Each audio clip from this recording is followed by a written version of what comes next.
असां कराची जे arts council में मौजूद आहियूं जिते सेंट्रल जेल कराची पारां निमाश जो बंदोबस्तु कयो वियो आहे। नाज़रीन, अव्हांखे ॿुधाईंदा हलूं त हिन निमाश में जेको आहे सेंट्रल जेल पारां सेंट्रल जेल जे अंदरि जेके क़ैदी आहिनि उन्हनि खे सेंट्रल जेल जे उस्तादनि पारां जेको आहे सिख्या ॾिनी हुई, जंहिंखां पोइ जो उन्हनि जेको आहे तस्वीर ठाहियूं ऐं पंहिंजो फ़नकारे नकार कयो आहे। उन खां पोइ अॼु जेको आहे सेंट्रल जेल पारां क़ैदियुनि जे ठाहियल तस्वीरुनि ऐं मुख़्तलिफ़ शयुनि जे जेके आहे हिते स्टाइल लॻाए ऐं निमाश शुरू कई वई आहे। नाज़रीन, अव्हांखे ॿुधाईंदा हलूं त सेंट्रल जेल जे इंतिज़ामिया सां बि हिन निमाश जे बारे में तासरात वठूं था त उन्हनि जो छा चवणु आहे। ॾाढी ख़ूबसूरत नुमाइश आहे ऐं हिन नुमाइश में जेके बि आर्टिस्ट आहिनि उन्हनि पंहिंजो हिकिड़ो रोल प्ले कयो आहे, पंहिंजी क्रेडिबिलिटी ॾेखारी अथऊं त हुननि अंदरि जेल में वेही, जेल में माहौल ॾाढो अंदरि डिप्रेशन जो हूंदो आहे, छाहे जो तव्हां पंहिंजे कंट्रोल में न हूंदा आहियो, तव्हां you have to live because what the manual jail manual से। त उन हिसाब सां इहे सभु शयूं करणु इहो हुननि खे अॻिते हली फ्यूचर में फ़ाइदो बि थींदो, फ़ाइदो बि मिलंदो ऐं उन्हनि जो कारोबार बि थींदो। साईं, सभ खां पहिरियों त अस्सलाम वालेकुम। तव्हां दोस्तनि जो इंतिहाई मशकूर आहियूं त तव्हां आया आहियो ऐं हिनखे कवरेज ॾियो पिया। साईं, हे असां वटि कुझु 137 टोटल पिक्चर्स आहिनि जेके मुख़्तलिफ़ सेंट्रल जेल जे जेके प्रिज़नर्स आहिनि उन्हनि ठाहियूं आहिनि। ही कुझु अहिड़ा बि असां वटि प्रिज़नर्स आहिनि जेके जॾहिं पहिरीं जॾहिं जेल में आया त उन्हनि खे लिखणु पढ़णु बि न ईंदो, उर्दू ॻाल्हाइण बि न ईंदी, सिंधी ॻाल्हाइण बि न ईंदी। कुझु असां वटि अहिड़ा बि क़ैदी आहिनि त उहे आया हिते, असां वटि बेसिक लिटरेसी उन्हनि सिखी। हिते असांजे फाइन आर्ट्स में जेके क्लासिस थियनि थियूं, पेंटिंग वग़ैरह जिते सेखारी थी वञे, उते उन्हनि पेंटिंग सिखी। ऐं अॼु तव्हां इन जो हिकिड़ो मज़हर ॾिसी पिया सघो हिननि पेंटिंग्स में, त हुननि जी पेंटिंग्स में ॾिसो त छा डेप्थ आहे। त इन जो इहो ई इन ॻाल्हि मां इहो ई ज़ाहिर थिए थो त सेंट्रल जेल ऐं करेक्शन फैसिलिटी कराची जेको आहे हिकु इस्लाह घर आहे जिते क़ैदियुनि खे सुठी राह जे तरफ़ गामज़न करण लाइ काफ़ी जेको आहे सो सहूलियतूं मुहैया कयूं वेंदियूं आहिनि। इन जूं साईं सॼो जेको क्रेडिट वञे थो असांजे senior superintendent prison Hassan Sahito साहिबु ॾे वञे थो, जिन पंहिंजी काविशुनि जे ज़रिए ही जेको आहे सो हिकिड़ो ग्रैंड शो ऑर्गेनाइज़ करायो आहे। सर, हिन वक़्तु तव्हां जेको आहे निमाश पिया कयो आर्ट्स काउंसिल में, त क़ैदियुनि खे केतिरा क़ैदी जेके आहिनि हिते जेको आहे सिख्या कनि था, उन केतिरनि क़ैदियुनि जी जेका आहे निमाश कयो आहे हुन जी सिख्या जी? अदा मूं वटि कराची सेंट्रल जेल में 7000 जे क़रीब क़ैदी आहिनि, 6800 क़ैदी आहिनि। उन में 700 क़ैदी लाइफ इम्प्रिजनमेंट वारा आहिनि ऐं 120 क़ैदी जेके आहिनि सज़ाए मौत वारा आहिनि। ऐं सज़ाए मौत वारा उनमें 44 क़ैदी अहिड़ा आहिनि जिन खे 10 साल खां बि मथे अरसो जेल में थी चुको आहे। ऐं लाइफ इम्प्रिजनमेंट वारा बि तक़रीबन एतिरा आहिनि, 500 मां असां जेको आहे 400 जे क़रीब अहिड़ा हूंदा जिन खे 10 साल गुज़री चुका आहिनि। हाणे 10 साल जेके जेल में रहनि था उन्हनि जूं फैमिली जो पोयां को वाली वारस कोन्हे को, त असां सोचियोसीं त हिननि खे को मौक़ो फ़राहम कजे, हिननि खे को हुनरमंद कजे। ऐं हिन जो हुनर तव्हां पाण ॾिसो था पिया। ऐं इनशाला इहे अॼु जो एग्ज़िबिशन जो मक़सदु बि हुआ त इहे असां हिननि खे सेल आउट बि कयूं। ऐं सेल आउट जेके थींदा 100% हिन जे फैमिलियुनि खे पैसा वेंदा ऐं उन्हनि जी अच्छी ख़ासी जेका सो हेल्प थी वेंदी।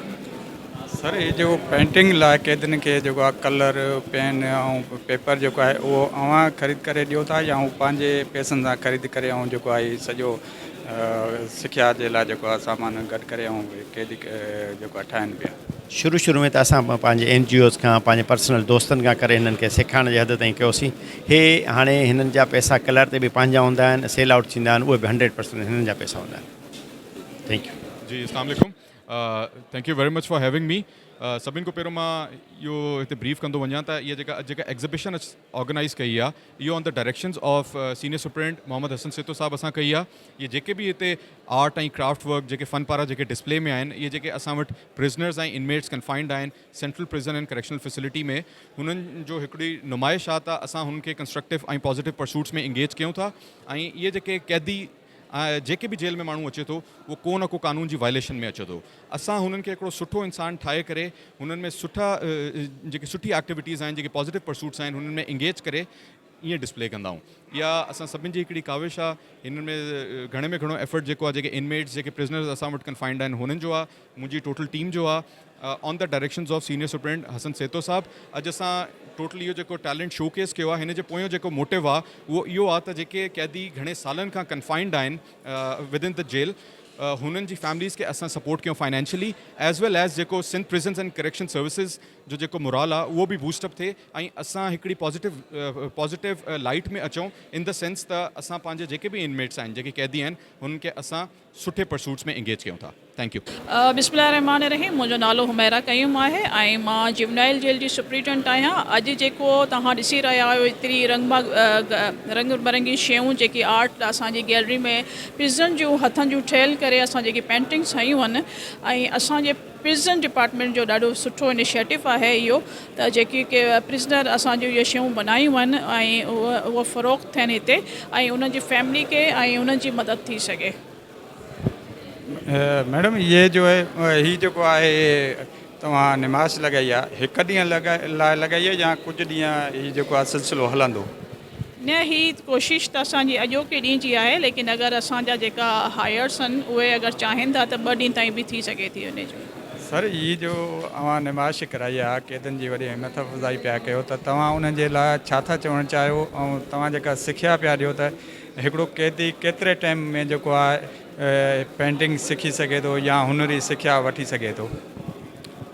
बिस्मिल्लाहिर्रहमानिर्रहीम। पहिरीं त मां तव्हांजे तवज़ु सां इबरत मीडिया जो ऐं तव्हांजो मशकूर आहियां जो तव्हां हिन बिज़ी शेड्यूल में जेको सो असांखे टाइम ॾिनो आहे।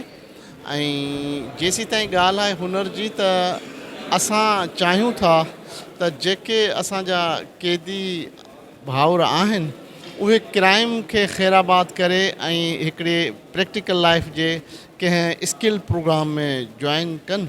उन जे लाइ तव्हां अॼोकी जेका असां आर्ट काउंसिल में हे एग्ज़िबिशन लॻाई आहे, हे सॼो जेको बि कमु आहे सो असां वटि जेके कैदी आहिनि पहिरीं उहे पंहिंजे ॿाहिरां फैमिलीज़ खां पैसा घुराईंदा हुआ पंहिंजे उते जेल में गुज़र सफ़र जे लाइ।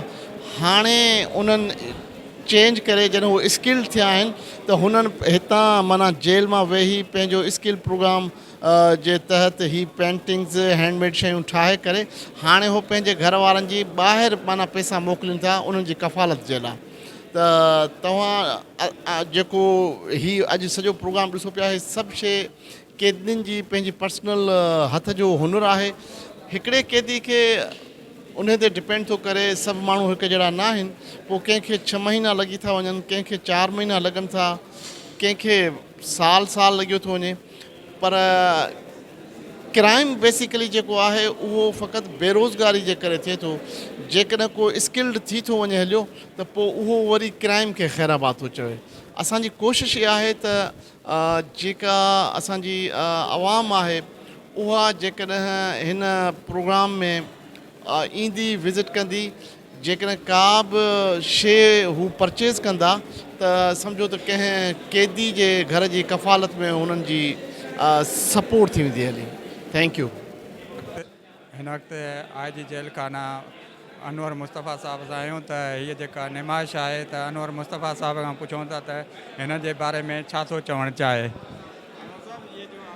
सिंधी में अनवर साहब ये जेका निमाश लॻाई आहे कैदनि जे हिम्मत अफ़ज़ाई लाइ, कैदनि खे हाणे तव्हां जेको आहे अॻे त कैदनि लाइ वॾो जेको आहे जेल जेको आहे ॿुधाईंदो, हाणे जेका हीअ असां शइ ॾिसूं था इलाही माना मुख़्तलिफ़ शयूं अचनि पियूं, त तव्हां छा था चओ? बिस्मिल्लाहिर्रहमानिर्रहीम। अल्लाहुम्मा सल्ली अला मुहम्मदिन व आले मुहम्मद। तव्हां ॾिसो न, बाक़ी बि जेल आहिनि, लेकिन संडे जेल कराची में जंहिंजो सुबर्न साहब हाणे प्रमोशन थियो आहे, उहो DIG थी वियो आहे, अलाह ताला ख़ुशि रखे। उनजी महिनत आहे, कैदियुनि जी त पंहिंजी महिनत आहे। ॾिसो न, महिनत थींदी आहे, उजागर न थिए त को फ़ाइदो न आहे। त हुन में सेतो पाण इंट्रस्ट वठी दर ते मूं वटि बि आयो, बाक़ी ऑफिसरनि वटि, माण्हू वटि वियो कि असां इहे कैदी आहिनि, उनजो कहिड़ो फ़ाइदो आहे? फ़ाइदो कैदियुनि जो आहे। ज़ाहिर आहे हिते सामान जी सेल थींदी, उन जा पैसा उन कैदियुनि खे मिलंदा ऐं उन जी फैमिली जी जेका आहे, छो यकदमि सुठी अगरि जीअं हिसाब सां असां सोचायूं अगरि ये इनकम थी वञे हुन कैदियुनि खे हुन जी फैमिली खे फ़ाइदो थिए त ही सुठी आहे। मां एप्रिशिएट कयां थो कि इहे जेका जीअं इहे इवेंट आहे मां सम्झां थो बहितरीनु आहे मुंहिंजी नज़र में। मां पहिरीं ॻाल्हि त इहो सम्झंदा त मूंखे हिते अची मुंहिंजो वक़्तु ज़ाया न थियो आहे। मां सम्झां थो त वक़्तु सुठो थियो आहे त मां हिते आयो आहियां, हिते वक़्तु सही इस्तेमालु थियो आहे। ऐं ॿी ॻाल्हि हिते जेको आर्ट वर्क आहे, मां दुनिया जूं वॾियूं गैलरियूं ॾिठियूं आहिनि, दुनिया जी वॾी जॻहियूं ॾिठियूं आहिनि जिते आर्ट वर्क तमामु शानदार आर्ट वर्क आहे। मां हाणे ईरान वियो हुउसि, उते आर्ट वर्क ॾिठो आहे। मां लंदन वियो आहियां, पेरिस वियो आहियां, बर्लिन वियो आहियां, रोम वियो आहियां, दुनिया जे वॾे शहरनि में वियो आहियां ऐं हुते वञी आर्ट वर्क ॾिठो आहे। हुनजे मुक़ाबले में हे आर्ट वर्क रखिजी सघिजे थो। इजाज़ जो आर्ट वर्क कमाल आहे, हैरत अंगेज़ आहे। कैदी जेको 10 सालनि खां जेल में आहे, जंहिंजी सज़ा अञा बचियल आहे, अञा हुनखे हुनजी टोटल जेल जेका आहे जो 25 साल जी हुई, हुन में 10 साल हुन काटी छॾी आहे ऐं हुन में वॾो कमु कयो अथसि, आर्ट वर्क कयो अथसि। हैरत अंगेज़ आर्ट वर्क आहे जंहिंखे असीं सम्झूं था त पाकिस्तान जा जेके वॾा आर्टिस्ट आहिनि हुन में आहे। ऐं कई एतिरा आर्टिस्ट आहिनि जेके हिन खां सिखणु घुरिजे उन्हनि खे। ऐं हे वॾो आर्टिस्ट आहे, अलाह वधायो, तमामु वॾो आर्टिस्ट आहे। मूंखे इन ॻाल्हि जी ख़ुशी आहे त अलाह वधाए जो कमु जेको आहे उहो तमामु वॾो कमु आहे ऐं हुन पेंटिंग्स कयूं आहिनि पर हुन जो अघु तमामु घटि रखियलु आहे। एतिरो घटि जो मां हैरत थिए थी मूंखे त मां जेको आहे सो एतिरे घटि वर्क हिन में मुल्क में हुन जेको आहे सो तमामु वॾो कमु कयो आहे। ऐं उन खां अलावा हुन जो कमु आहे, अज़ीज़ जो कमु आहे, तमामु वॾो कमु आहे ऐं हिन खे तमामु वॾे कम में रखिजी सघिजे थो ऐं सम्झी सघिजे थो त हे तमामु वॾो आर्ट वर्क थियो आहे। मां इहो मूंखे ॾाढो सुठो लॻो आहे। इहो फ़ख़्रु थिए थो त असांजी जेलनि में एतिरो बंदोबस्तु कयो वियो आहे त मतिलबु हुनखे प्रमोट कयो वञो आहे, हुनखे सहूलियत ॾेई वई आहे, हुन जे कम खे अॻिते बि वधायो वियो आहे। हुनजी एतिरी सहूलियत कई वई आहे कि हुनजी एग्ज़िबिशन अहमद शाह खे बि मां सराहियां थी त हुनखे मौक़ा ॾिना हिते हुनजी एग्ज़िबिशन जे करे दुनिया में मुतारिफ़ कराइण जे करे। त बाक़ी मां इहो चयां थी त हिते ॿियनि खे बि ॿिए रुॻो कंहिं माण्हू खे कहिड़ो बि हुनजो फ़न आहे, रुॻो पेंटिंग जो न, रुॻो सिलाई कढ़ाई जो न, रुॻो कुझु ठाहिण वारो न, इलाही फ़न आहिनि जहिड़े असांजे वसेब में विखरिया पिया आहिनि, असांजे सिंध में विखरिया पिया आहिनि, सॼे पाकिस्तान में बि आहिनि। त हिकु त काउंसलिंग हुजे कैदियुनि जी कि हुन जा माइंड सेट जहिड़ा आहे क्राइम खां हटे, बदिले जी बाह जहिड़ी आहे उहा ख़तमु थिए, या जेको आहे हुन सां जहिड़ी नाइंसाफ़ी थी आहे हुनजी काउंसलिंग की थी वञे त पाण तूं हिन कम खे ख़तमु करे सघो था पंहिंजे रवैयनि सां। ऐं ॿिया इहो आहे त हर माण्हू खे सहूलियत ॾिजे, को कंहिं पार्टी जा हुजे या ॼाण सुञाण वारा हुजे या किथे सोर्स वारा हुजे त हुनखे सहूलियत बि ॾिनी वञे, हुनखे इहो कयो वञो। त मुंहिंजे ख़्याल में ईअं न हूंदो, अगरि जेका ईअं हुजे त हिते 3-4 माण्हुनि जा कमु आहे। मां सम्झां थी त जेल में मुंहिंजे ख़्याल में हज़ारनि कैदी हूंदा ऐं हज़ारनि कैदियुनि में समन जे तादाद में लाज़मी फ़नकार हूंदा। हुन जे फ़न खे बि अॻण आणणु घुरिजे, हुनखे बि अॻिते आणण जा मौक़ा मिलणु थियो, हुनखे बि रोशनास कराए वञे, हुनखे बि सहूलियत ॾिनी वञे।